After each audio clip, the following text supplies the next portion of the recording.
We were under the impression that our lease was going to be renewed. Portland tenant Bradley Davis reported his landlord after she offered him a lease that violated the city's rent control ordinance. After he complained, she revoked the lease offer on her Sawyer Street apartment. The city's rent board found her in violation of retaliation.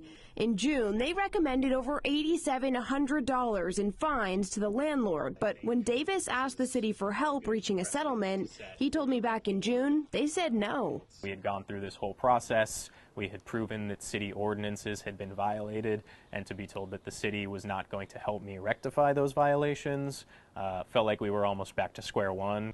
Davis and his landlord ended up reaching a private settlement, and he's being paid over $16,000 for overcharged rent and other violations. But since Portland's rent control ordinance went into effect in 2021, the city has never imposed major fines, instead working with landlords to try to make sure they fix those violations. In a memo about this case, the city's legal team said if they had pursued these penalties in court, any fines would have been paid to the city and not the tenant.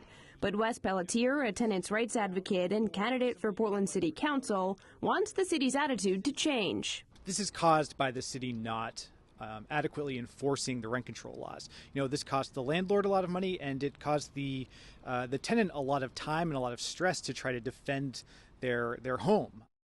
We have reached out to the landlord for comment several times since June and have not gotten a response. But the president of the Southern Maine Landlord Association says he's grateful the city doesn't jump to impose fines over those violations. We've got one of the strictest rent controls in the city that gives all the power to the tenants and leaves all the cost to the landlords. As part of that settlement agreement, Davis says he's been able to stay in this apartment for several months, but says he'll be moving out on September 1st. In Portland, Anna Kuhn, CBS 13 News.